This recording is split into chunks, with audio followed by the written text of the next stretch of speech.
Is it true that when you die you get to see your mom? A child and an adult stand by the water's edge, holding hands as the sun sets. The child asks, "Hey, is it true that when you die you get to see your mom?" The adult stays silent, and the child continues, "Will you come with me to see her?" The child says, "Mom," with longing, and the adult replies, "Understood." Their feet step closer to the water, heavy with sadness and longing. The child looks up at the adult, seeking reassurance, and grips the adult's hand tighter.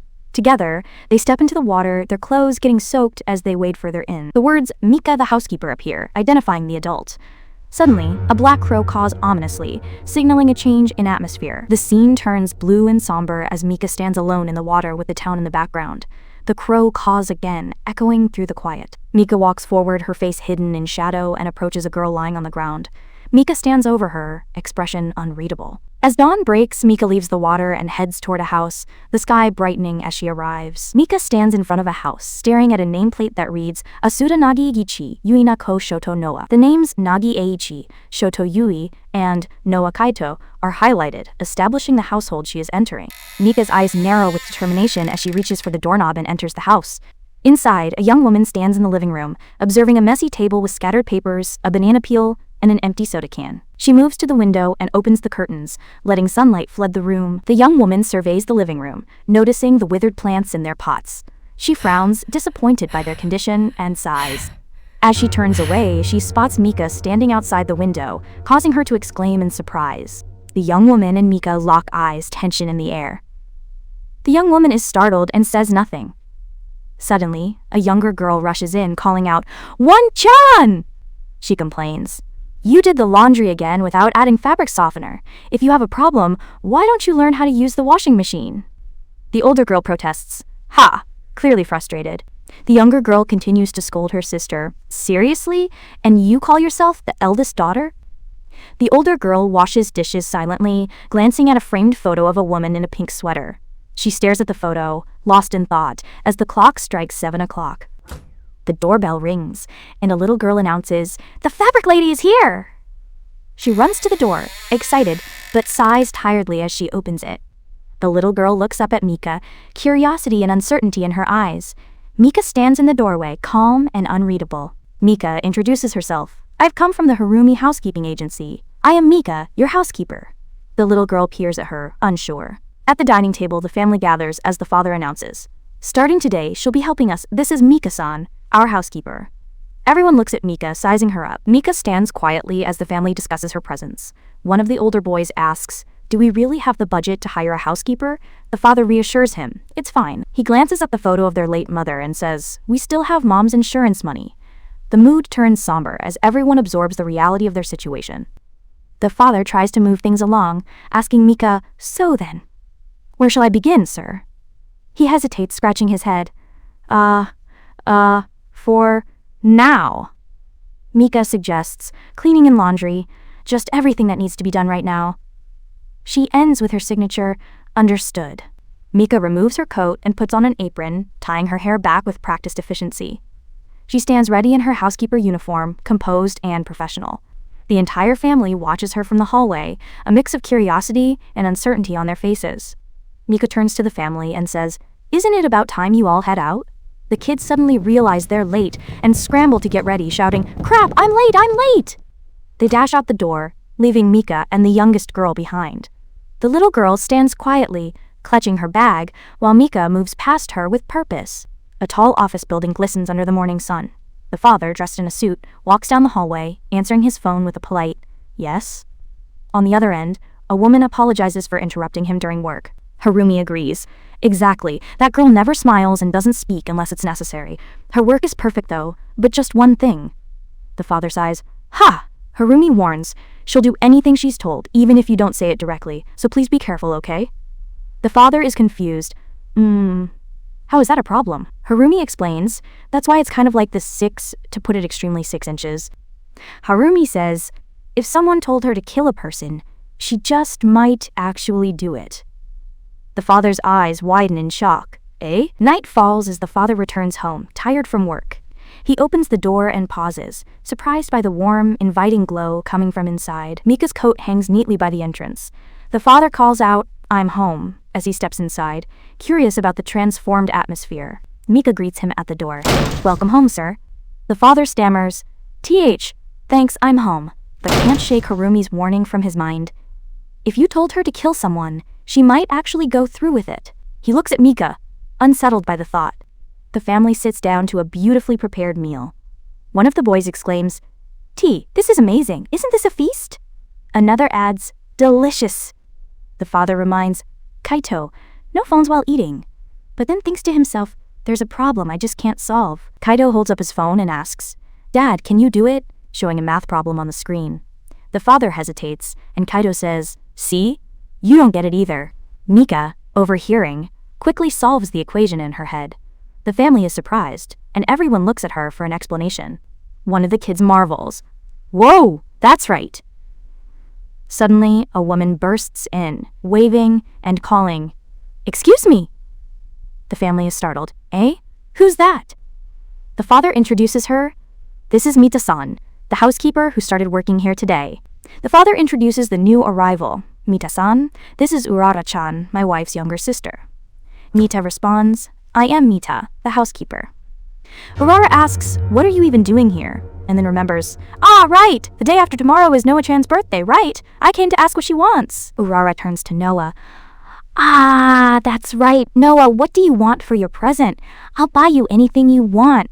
Noah thinks hard, then beams, "I want Mom."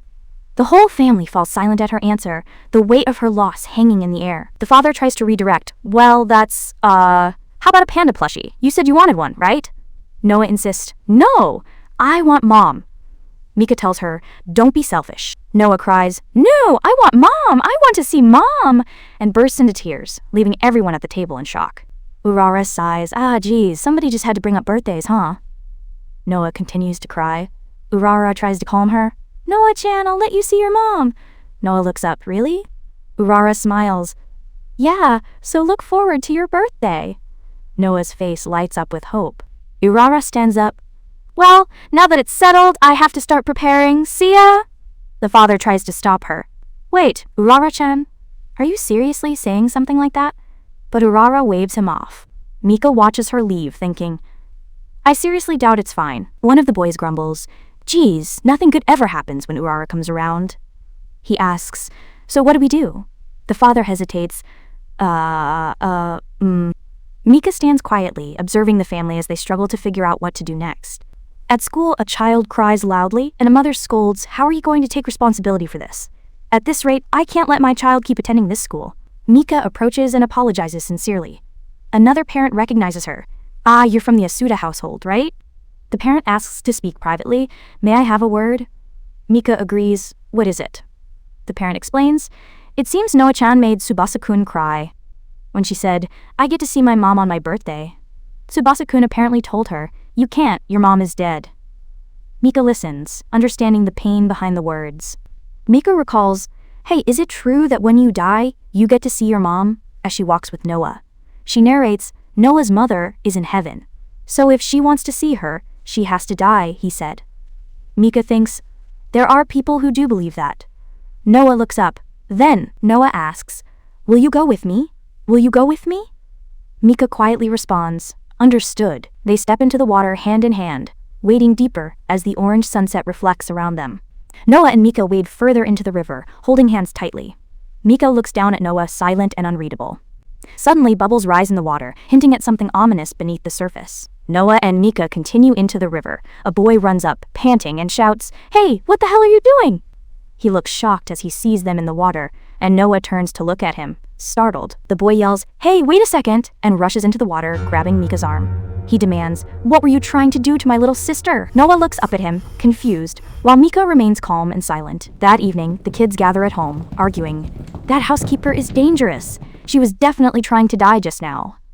Another suggests, "Maybe you're just imagining it?" A girl says, "Yeah, he said she was just picking up a rock, didn't she?" The family debates what really happened. One of the kids accuses, "You're the oldest sister, shouldn't you be worried?" The girl retorts, "You're just a kid too, so stop acting like you're the big brother or something." He protests, "Hey, I haven't finished talking yet."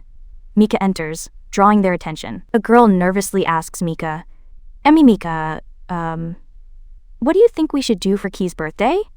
Mika responds, that's up to you. The girl looks uncertain, but Mika's answer is firm and emotionless.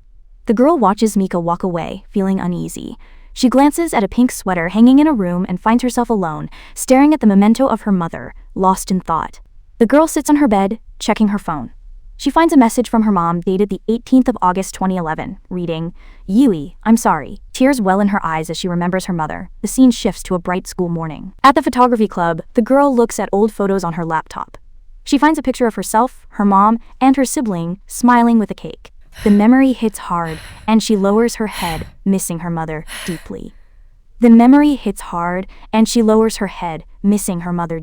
Night falls. The girl returns home and opens the door to chaos. Smoke fills the room and her siblings shout, Sister! Urara! She pulled out last year's photo and said she's going to make the same menu. The house is in disarray. The kitchen is a mess and Urara is frantically cooking. The girl exclaims, she even wore the same sweater Mom wore last year, and rushes to stop her. Lightning flashes in her mind as she yells, Urara! The chaos continues. Plates of food are set out on the table, but the meal looks unappetizing. The family sits awkwardly, unsure how to proceed. Urara cheerfully suggests, Dad's late, so should we start eating? Hey Kei-chan, what do you want? Salad? Kei refuses the food. I don't want any. This meal doesn't taste like Mom's. She throws her plate, shocking everyone. Urara demands, Kei, apologize to Urara right now. But Kei shouts, I don't want to, and refuses. Urara protests. Urara can't eat either, but Kei insists, that's Mom's seat, and storms off, crying. Urara tries to stop her, but Kei runs away. The table is a mess, food scattered everywhere, and everyone is left speechless. The father arrives home, apologizing, sorry, I'm La, but stops mid-sentence as he sees the disaster at the dinner table. The family stands around the ruined meal, looking defeated and exhausted. Urara, feeling guilty, says, sorry, I'll leave now, and rushes out. The father chases after her, confused, huh? He kneels down to comfort Kei. What's wrong, Kei? She sobs, I want to see Mom. I want to see her. Kei cries, I want to see Mom. Her brother joins in, I want to see Mom too. But another sibling reminds them, but she died, so she's not here anymore. Not tomorrow, not the day after, or the day after that. We can't ever see her again. No matter how much we want to, it's forever absolutely impossible. The eldest girl runs to her mother's pink sweater, shouting, it's because we're still keeping her things like this. She asks Mika-san, can you throw out everything that belonged to Mom? Mika listens silently. Mika pauses, then responds, understood? She grabs the pink sweater and heads outside. Mika prepares to fulfill the request without hesitation. The siblings shout, what are you doing? Are you kidding me? Just burn it all. Mika takes all of the mother's belongings outside and piles them up. She lights a match, her face calm, and prepares to set the pile on fire as the family watches in shock and disbelief. Mika drops the lit match onto the pile, and flames erupt, consuming the mother's things. The family stands together, watching the fire, their faces illuminated by the glow. Mika stands at the front, expressionless. After Mom died, I realized, the truth is, I can't do anything like a proper eldest daughter. Not cooking, not laundry or cleaning. I can't even properly take care of Kei and the others. She continues, I keep thinking to myself that I need to try harder, but no matter what, I just can't do it.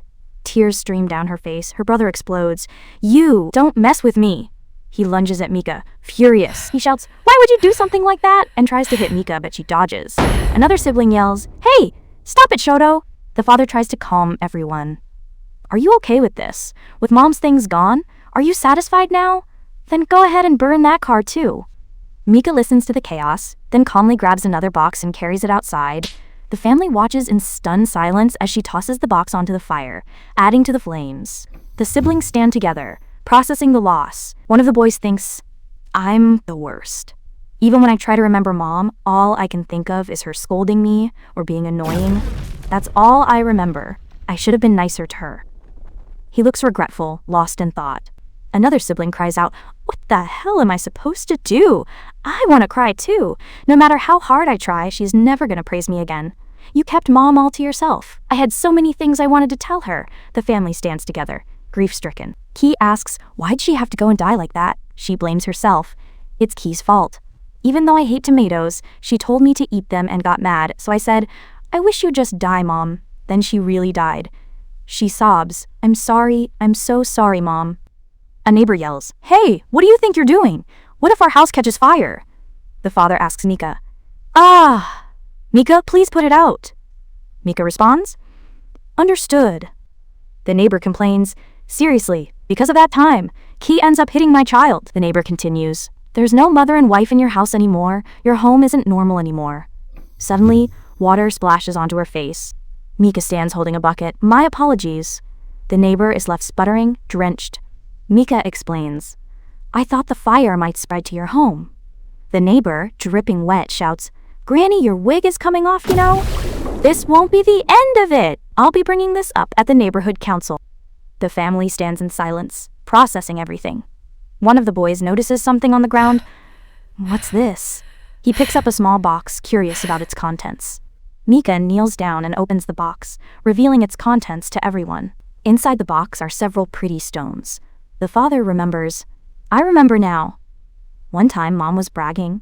She said she went to the river with Kay and got a pretty stone. She said it was the first present she ever got from Kay and that she was going to treasure it forever." Key smiles, "Didn't I tell you that Mom loved Key so much?" The father suggests, "Hey, let's do a birthday party one just like when Mom was around." Someone worries, "But what about the food and cake?" The family looks at Mika, who says confidently, "I can do it." She prepares a delicious meal, and the family gathers around the table. Mika announces, "Let's eat," and everyone begins to enjoy the food together. As they eat, the family is surprised by how good the food is. The family is amazed by her attention to detail. The father says, "This is just like Mom's. Mika, how did you—" "It's a housekeeper's job to remember the taste of the household." Key takes a bite and thinks, "Mom's cooking, was it always this good?" She looks at her siblings, who are also enjoying the meal. Suddenly, she exclaims, "Hey!" realizing how much Mika's cooking resembles their mother's. Kay exclaims, "It's delicious!" The family smiles, feeling a rare moment of togetherness. As night falls, the house is calm and peaceful, a welcome change from the usual chaos. Mika listens quietly, her expression unreadable. The father encounters Mika outside the house and expresses gratitude. "Thank you for today. I feel like the kids were finally able to let out everything they've been bottling up." The father hesitates before revealing, "I told the children that my wife died in a river accident, but the truth is, it wasn't an accident." The father confesses, "My wife committed suicide. It was because of me that she died." He looks at Mika, guilt and regret clear on his face. A black cat hisses and darts away as Mika walks through the quiet neighborhood at night. She passes by the father's house, where he stands outside, lost in thought, smoking a cigarette. She passes by the father's house, where he stands outside, lost in thought, smoking a cigarette. She passes by the father's house, where he stands outside, lost in thought, smoking a cigarette. The father's mind replays his confession. "My wife committed suicide. She died because of me." Mika approaches, and they exchange greetings. "Good morning." He asks her to keep the secret from the children. They think their mother drowned in the river. Mika responds, "Of course." The father says, "Eventually I'll explain properly." Mika repeats, "Understood." She glances at the family photo as everyone sits down for breakfast, the mood slightly lighter. At breakfast, Key asks, "Hey Dad, about Mom. Why do you think Mom went to the river that day? She couldn't swim, right?" The father is caught off guard and nearly spits out his drink. He agrees, "That's true." A news report on TV mentions a suicide at an elementary school believed to be caused by bullying. The kids react to the news. "Whoa, this kind of stuff. It must be unbearable for the family left behind." The father asks, "Kaito, you're not getting bullied, are you?" Kaito insists, "Of course not." Mika stands up, "I'm going to take out the trash." A sibling whispers, "Hey, isn't that person kind of weird after all? I can't tell what they're thinking at all." A sibling asks, "Dad, do you know anything?" Before, someone from the agency on the phone said she would do anything she's told to, so we should be careful. The father explains, "Well, like in extreme cases, if someone told her to kill someone, she might actually do it." The kids are left speechless. At school, Kaito sits at his desk when a classmate approaches, "Hey, class rep, let's have a good one today too. Give me the answers again like last time." Kaito hesitates. "Huh? What do you mean?" The classmate clarifies, "The test, obviously. Give me the answers." Kaito tries to reason. "But if we get caught, we're screwed, so maybe we should skip it this time." The classmate glares, "Didn't you hear me?" Kaito looks down, defeated, and later walks home alone, sighing. "Ha!" Noah greets Kaito. "Kai-chan, welcome back." She gushes about Mika. "Mika-san really can do anything. Today at kindergarten, she played a lot of jacks with us." She even does money calculations faster than the cashier. Noah suggests, Kai-chan too, why don't you ask Mika-san for something? Kaito is caught off guard, eh? Kaito sits at the table, lost in thought. He watches Mika do the dishes and wonders aloud, hey, if I ask, will she really do anything for me?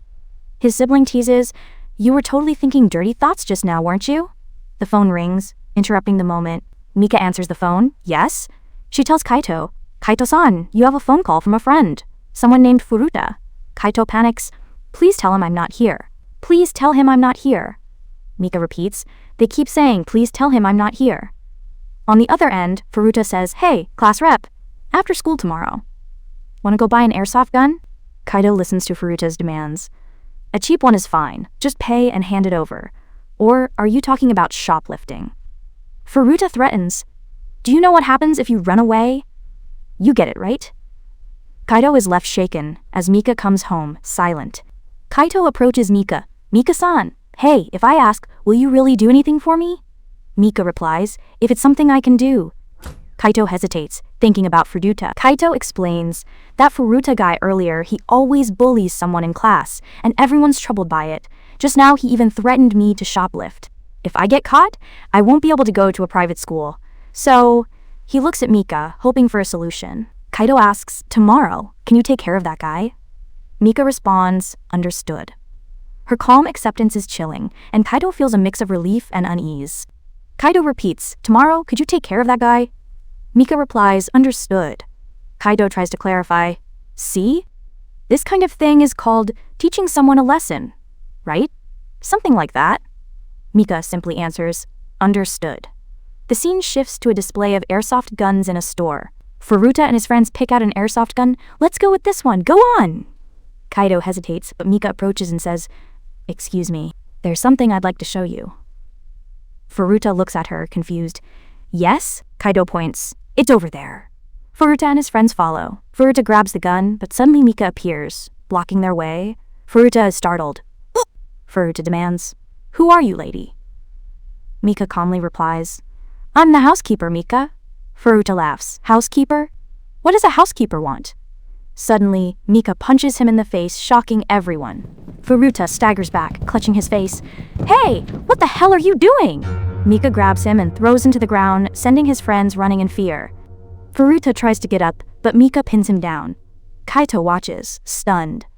A store clerk rushes over. Hey, wait! What are you gonna do to that child? Kaito stands frozen, unsure what to do next. The father shouts, she hit a child. Mika-san, why did you do something like that? Mika explains. Kaito-san said a classmate named Furuta always bullies someone and causes trouble, and that if things go on like this, he'll never learn his lesson. A teacher says, so he asked me to take care of it and teach him a lesson. That's what he said.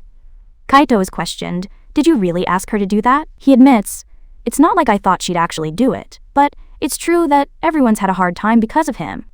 The teacher says, I also asked Furuta-san and the other kids, but they all said it's not true. Kaito protests, of course they would. From what I know, there haven't been any issues like bullying in the class. Kaito snaps, you're just turning a blind eye. If you seriously don't know, you're just an idiot. The teacher tries to calm him. Hey, what do you mean by that? The father apologizes. I'm really sorry. Mika-san, you can go home for today. Mika replies, understood. Mika leaves the school as Kaito and his father watch. That night, Kaito is hit in the head with a basketball by another classmate. Ouch! You're the worst! Who the hell asks someone to beat up a classmate?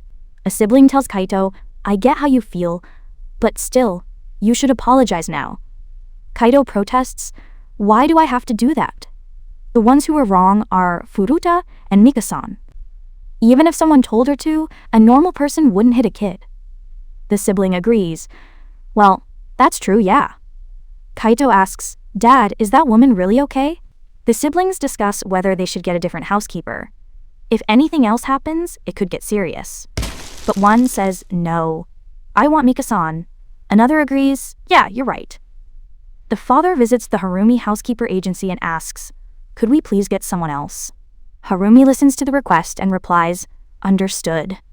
She folds her hands, calm and polite, as the meeting ends. The father explains, well, about Miss Mika, she really does a good job with the housework, but hitting the children is, could you please send someone else? Harumi replies, understood. We'll look for someone to replace her. Harumi flips through files. How about this person? She's a recommended candidate, quite a veteran. The father agrees. That's fine.